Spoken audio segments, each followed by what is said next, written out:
Dalam sebuah riwayat disebutkan Nabi Ibrahim ini sedang berdiri di atas bukit mengawasi ternaknya yang banyak. Saking banyaknya ternak Nabi Ibrahim itu, dia tidak bisa lagi mengawasinya di daratan, harus naik ke atas bukit. Nah, di atas bukit itulah diawasi ternaknya, pengembalanya diawasi oleh Nabi Ibrahim. Sedang mengawasi ternak, tiba-tiba datang orang tua laki-laki, didekatinya Nabi Ibrahim. Wahai Tuan, ya, saya ini musafir yang kehabisan bekal. Bolehkah saya meminta 1 ekor ternak Tuan untuk bekal makan saya di jalan? Apa kata Nabi Ibrahim? Bapak cukup mengucapkan subuhu kudus rabbuna wa rabbul malaikati waruh 1 kali aja, ambil 1/3 ternak yang saya punya. Kaget bapak ini. Jadi Nabi Ibrahim itu kaya, tapi kekayaannya tidak masuk ke jantungnya, hanya sampai di genggaman saja. Nah, kemudian Nabi Ibrahim katakan lagi kepada bapak ini, kalau bapak ulangi sekali lagi Pak, udah Pak, ambil separuhnya aja ternak saya nih. Makin kagum bapak ini. Waduh, ini kaya tetapi kok dermawan banget ya, kok nggak ada hitung-hitungannya. Apa akhirnya, apa kata bapak ini? Ibrahim, sebenarnya aku ini adalah Jibril. Aku turun untuk mengujimu. Pantaskah engkau menjadi Khalilullah atau tidak? Pantas tidak kau menjadi teman dekat Allah? Ternyata pantas. Walaupun kau kaya, Allah lebih tinggi di hatimu daripada kekayaanmu. Aku kembalikan lagi ternak yang telah kau berikan tadi kepadaku. Apa kata Nabi Ibrahim? Sekalipun aku sekarang tahu bahwa engkau adalah Jibril, aku tidak akan mengambil lagi sesuatu yang telah aku beri atas nama Allah. Tidak mau diambil. Dia berikan semua, ambillah. Tapi akhirnya yang sudah diketahui bahwa ini Jibril, tetap Nabi Ibrahim akhirnya berikan kambing itu untuk orang-orang miskin. Begitu datang masa berkurban, Nabi Ibrahim tidak tanggung-tanggung kurbannya. Jadi dalam riwayat disebutkan Nabi Ibrahim itu berkurban sendirian 300 ekor sapi, 100 ekor onta, 1000 ekor domba. Itu sendirian aja. Coba kalau sapi 15 juta kali 300 ekor sudah berapa miliar? Kambing 1 juta, 2.500.000 kali 1000 sudah berapa miliar? Onta 23 juta kali 100 sudah berapa miliar? Santai aja, sendirian aja, nggak ada bantuan siapa-siapa. Jadi makanya kalau kita mengkaji sejarah seperti ini, membuat kuat jiwa kita, membuat tawaduk gitu. Waduh, belum seberapa kita lagi. Nah, Nabi Ibrahim berkurban sebanyak itu, dengan kurbannya yang banyak, apa yang terjadi di masyarakat? Banyak yang memuji, banyak akhirnya yang memuji Nabi Ibrahim. Makanya hati-hati dengan pujian. Apa kata Rasulullah? Jika kalian dipuji dengan sesuatu yang tidak ada pada diri kalian, berdoalah kepada Allah, ya Allah, jadikanlah aku seperti yang Dia sangkakan. Itu satu. Yang kedua, ambil segenggam pasir, lemparkan ke muka orang yang memuji. Yang ini jangan diamalkan. Jadi apa kata masyarakat? Sungguh dermawan engkau Ibrahim. Sebanyak ini kau berkurban, sedikit pun tidak ada guratan kesedihan di wajahmu. Tidak ada manusia yang bisa mengalahkan kedermawananmu Ibrahim. Tidak akan pernah ada manusia sedermawan engkau. Apa kata Nabi Ibrahim? Kurban sebanyak ini belum seberapa bagiku. Kena ketika dipuji. Kurban sebanyak ini belum seberapa bagiku. Andaikan Allah mengaruniakan aku anak laki-laki, kemudian diperintahkan Allah aku menyembelihnya, aku menyembelih anakku itu untuk Allah. Kenapa Nabi Ibrahim berani ngomong seperti itu? Karena dia sudah yakin tidak akan punya anak. Umur sudah 86 tahun, tidak mungkin lagi punya anak. Makanya berani ngomong seperti itu. Ini pelajaran besar untuk kita. Hati-hati kalau bicara. Nabi Ibrahim sudah lupa dia dengan kata-katanya. Dia sudah lupa dengan kata-katanya. Dalam surah As-Saffat apa kata Allah? Wa qala inni dzahibun ila rabbi sayahdin. Nabi Ibrahim ditengoknya orang punya anak, main sama anak. Apa kata Allah? Sesungguhnya aku harus pergi, kata Nabi Ibrahim, kepada Tuhanku, dia akan memberikan petunjuk kepadaku. Pengen betul punya anak, karena udah lama tidak punya anak, pengen punya anak. Akhirnya Nabi Ibrahim berdoa. Apa doa Nabi Ibrahim untuk mendapatkan anak? Rabbi habli minas solihin. Dia ulang-ulang doanya tadi, Rabbi habli minas solihin, Rabbi habli minas solihin. Akhirnya dijawab oleh Allah, fabasyarnahu bigulamin halim. Aku karuniakan kau anak yang sabar dan penyantun. Jadi kan dari Siti Sarah tidak punya anak. Umur Siti Sarah juga sudah cukup tua, tetapi kecantikannya masih kalah perempuan-perempuan muda. Maka Siti Sarah bicara kepada Nabi Ibrahim, wahai Ibrahim, kita sudah lama berumah tangga, tapi kita belum juga mendapatkan anak. Bagaimana kalau kau menikah saja dengan Hajar? Rencana Siti Sarah hanya sekedar basa-basi, mengetes-ngetes gitu, karena dia yakin rasanya Nabi Ibrahim tidak akan mau nikah dengan Siti Hajar, karena Siti Sarah ini cantik walaupun dia sudah tua. Rupanya dipelurus oleh Nabi Ibrahim. Iyalah kalau gitu, udah terlanjur ngomong, mau diapakan lagi. Nah, kenapa kita katakan Siti Sarah ini sebenarnya basa-basi? Kalau kita lihat dalam kitab Qisasul Anbiya karya Ibnu Katsir rahimahullah, begitu Nabi Ibrahim nikah sama Hajar, tiap hari Siti Sarah marah kepada Hajar, berantem, ngamuk Siti Sarah. Jadi orang poligami itu, cemburu itu dari zaman dulu tuh udah memang cemburu. Jadi nggak usah heran, pasti ada masalah itu pasti. Siti Sarah sering ngamuk sama Siti Hajar, sampai Siti Hajar meninggalkan rumah, nggak tahan lagi dia. Malaikat Jibril menghampiri Siti Hajar, wahai Hajar, jangan engkau tinggalkan rumahmu, kau dalam keadaan mengandung. Disitulah Hajar sadar bahwa dia mengandung.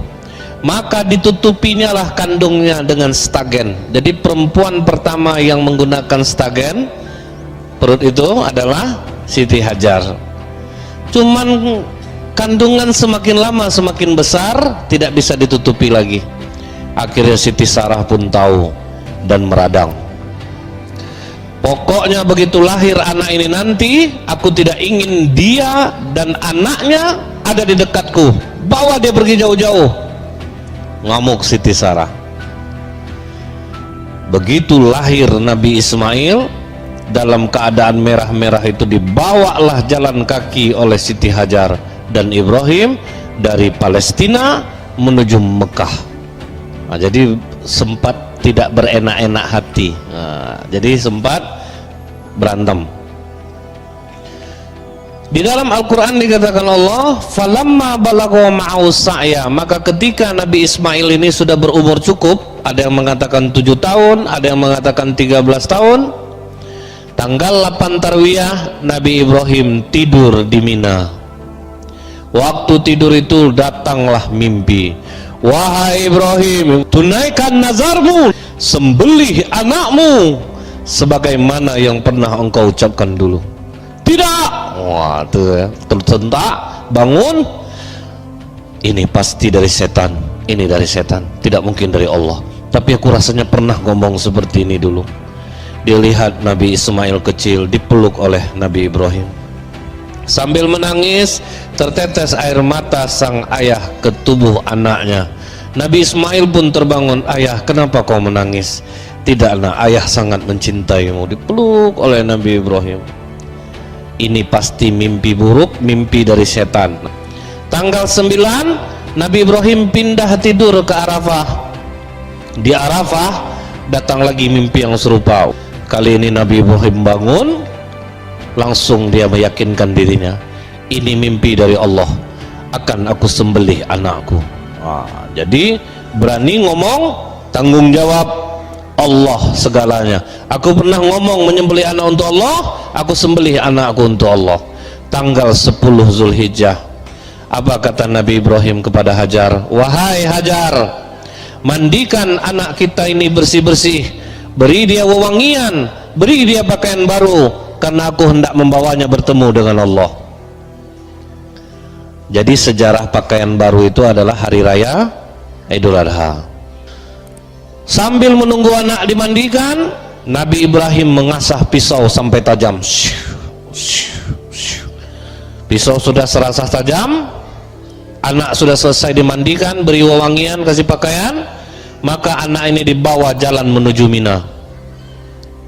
Di saat itulah iblis goncang, langsung broadcast rapat mendadak, share, ngumpul iblis semuanya. Ada yang nggak pakai baju jadinya tersangkut sini, apa nih buru-buru kali ini? Kita nih ada proyek besar. Apa proyek besarnya? Kalian ingat? Kita dulu gagal merayu Nabi Ayub. Jangan sampai gagal kita merayu Ibrahim, agar jangan dia sembelih anak kandungnya sendiri. Siap? Siap Tuhan. Tapi bagaimana caranya Tuhan? Kalian dekati Hajar, karena kalau seorang ibu tahu dia anaknya akan disembelih, pasti dia ngamuk. Maka iblis menjelma menjadi manusia, mendekati Hajar. Hajar, ya, tahukah kau mau dibawa kemana anakmu Ismail? Ya, anakku hendak dibawa bertemu dengan Allah. Bohong Hajar. Bohong gimana? Kau tidak nampak tadi suami kau megang pisau? Nampak. Tahu kau guna pisau itu untuk apa? Tidak tahu. Memangnya untuk apa? Dia akan menyembelih anakmu Hajar. Tidak. Bohong kalian. Tidak mungkin seorang ayah akan menyembelih anaknya. Tapi katanya dari Allah Hajar. Apa? Dari Allah? Kalau Allah yang memintanya, jangankan leher anakku Ismail, leher aku pun aku mau kalau Allah memintanya. Itu istri solehah, carilah yang macam ini. Tapi tidak ada lagi, itu stok terakhir, nggak ada lagi. Jadi iblis berpindah kepada Ibrahim, dia menjelma jadi manusia. Ibrahim, mau kemana? Aku mau nyembelih anakku. Kenapa disembelih anakmu? Aku dulu pernah ngomong, kalau Allah meminta anakku, akan kusembelih anakku untuk Allah. Jadi aku sekarang mau menyembelihnya. Udahlah Ibrahim, minta ampun aja lah kepada Allah. Allah itu kan maha pengampun. Tidak, bukan itu masalahnya. Aku akan tunaikan apa yang pernah kuucapkan. Kalau aku punya anak, akan kusembelih untuk Allah kalau Allah memintanya. Pergi kalian. Kalah iblis. Udah Ismail nih, coba kita rayu. Ismail kan masih kecil. Ismail, mau kemana? Mau apa? Dibawa ayahku bertemu dengan Allah. Bertemu dengan Allah? Iya, ayahku yang mengatakannya. Bohong Ismail. Kau lihat ayahmu megang pisau? Iya, aku melihatnya. Kenapa? Kata ayahmu, dia diperintahkan oleh Allah. Oh, Allah yang memerintah ayahku. Dia ambil Nabi Ismail beberapa butir batu, dilemparnya iblis yang menjelma dari manusia ini. Buta mata kirinya, kena matanya. Itulah sejarah melontar jumroh, dilempar. Sampai di Mina, baru Nabi Ibrahim jujur kepada anaknya. Ini yang diabadikan oleh Allah di dalam surah As-Saffat ayat 102. Apa kata Allah di sini? Kata Nabi Ibrahim kepada Nabi Ismail, wahai anakku, di dalam tidur ayah bermimpi, nak. Ayah diperintahkan Allah untuk membunuhmu, menyembelihmu. Bagaimana menurut pendapatmu, nak? Jadi dia ajaknya anaknya dialog. Apa jawaban Nabi Ismail? Jangan ragu ayah. Laksanakan apa yang diperintahkan Allah kepadamu. Insya Allah kau akan mendapatiku sebagai anak yang sabar. Akhirnya apa kata Allah sini? Falamma aslama wa tallahu lil jabin. Mereka sudah bersepakat untuk melaksanakan penyembelihan itu. Maka Nabi Ismail kecil ini berpesan dia kepada ayahnya, wahai ayah, ikatlah kedua tangan dan kakiku ayah, agar aku tidak bergerak-gerak yang nanti akan merepotkan ayah ketika menyembelih aku. Baik nak. akan ayah ikat engkau. Telungkupkan mukaku ke bumi ayah, agar jangan terhibah hatimu ketika menyembelih aku. Baik nak, tajamkan pisaumu ayah, agar jangan terlalu lama aku merasakan sakitnya mati. Tolong angkat bajumu ayah, agar jangan terkena percikan darahku yang membuat berkurang pahalaku di sisi Allah. Setelah penyembelihan ini ayah, bawa bajuku pulang, sampaikan salamku kepada ibu. Bersabarlah dalam menjalankan perintah Allah. Jangan kau memandang anak-anak sebayaku ayah, agar jangan engkau terkenang akan aku. Wah, tuh dahsyat enggak tuh. Setelah itu Nabi Ibrahim mengikat tangan dan kaki anaknya. Setelah diikat, ditelungkupkan ke bumi. Saat itulah dalam riwayat disebutkan seluruh malaikat di langit tertunduk. Kemudian apa kata Allah? Lihat hambaku Ibrahim, dia lebih mendahulukan ridhoku daripada kasih sayangnya kepada anak kandungnya sendiri. Itu yang membuat malaikat tertunduk. Maka Nabi Ibrahim pun mulai menggorok leher anaknya dengan keras. Gak ada jejak sama sekali, gak termakan pakai pisau yang sudah tajam itu. Bingung Nabi Ibrahim, aneh, rasanya pisau ini udah tajam, dicobakan ke kayu, putus kayu, masa leher enggak? Karena Nabi Ismail terlalu lama menunduk di bawah, dia berkata kepada ayahnya, wahai ayah, ada apa? Kenapa lama sekali? Entahlah nak, pisau ini sudah tajam tapi tidak mampu menggorok lehermu. Ayah, mungkin Allah mengira aku tidak ikhlas dengan diikat seperti ini ayah. Mungkin Allah mengira aku terpaksa ayah. Coba buka ikatanku ayah, ulangi sekali lagi. Oh, tidak zat. Nah, Nabi Ismail disembelih yang kedua, tetap tidak mempan, tetap tidak ada mau digorok lehernya. Kemudian Nabi Ibrahim mengulang kembali. Apa kata Allah? Wa nadainahu ayya Ibrahim qad sadaqta ru'ya. Ibrahim telah melaksanakan mimpinya. Wahai Jibril, ambil kambing Habil di surga, gantikan leher Ismail. Pengorbanan yang ikhlas Habil tadi diambil, diganti leher Ismail. Begitu disembelih sudah berdarah, ditengok yang tersembelih rupanya kambing.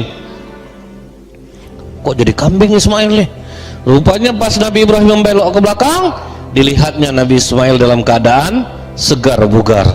Langsung dipeluk oleh Nabi Ibrahim. Allahu Akbar, Allahu Akbar, Allahu Akbar. Inilah sejarah takbir itu, ungkapan kegembiraan seorang ayah, dia tidak jadi kehilangan anaknya. Nah, inilah pelajaran berharga bagi kita. Kalau sempatlah waktu itu, kata Ibnu Abbas, penyembelihan Ismail ini terjadi, maka setiap anak laki-laki akan dikorbankan di saat dia umur 7 atau 13 tahun. Tidak ada kita nih, karena diganti-gantikan nanti itu 1 tahun hidup laki-laki, 1 tahun dimatikan. Jadi itu ngeri ya, terjadi seperti zaman Fir'aun ketika memberantas Bani Israel, 1 tahun dihidupkan, 1 tahun dimatikan, nanti diundi itu. Nah, jadi kalau sempat itu terjadi penyembelihan, semua kita kena. Sampailah kurban ini kepada ayah kandung Rasulullah SAW. Jadi apa kata Abdul Muttalib, kakek Rasulullah? Kalau sempat lahir anak aku yang ke-10 laki-laki, aku akan sembelih lehernya. Rupanya yang keluar 10 laki-laki, diundi nama anak, keluarlah nama Abdullah ayah Nabi. Jadi rencana ayah Nabi itu mau disembelih oleh bapaknya. Pergilah dia ke dukun. Waktu itu orang jahiliyah sukanya ke dukun. Mbak dukun, aku sayang sama anak aku nih, aku pernah mengucapkan akan menyembelihnya. Bagaimana ini? Oh, tukar aja gini, 10 ekor onta dengan dia, diundi, mana yang keluar? Kalau sempat nama dia yang keluar, tambah 10 lagi. Mesti nama dia yang keluar, tambah 10 lagi, sampai nanti onta yang keluar. Kalau onta yang keluar, baru onta yang disembelih. Rupanya diundilah 10 onta nama ayah Nabi, 10 onta yang nama, terus ayahnya yang keluar, sampai yang ke 100 baru keluar onta. Jadi untuk menebus ayah Nabi itu kurbanlah 100 ekor onta. Makanya kata Rasulullah, aku ini anak dan cucu dari dua orang yang akan disembelih, yaitu Ismail dan ayah kandungku sendiri Abdullah.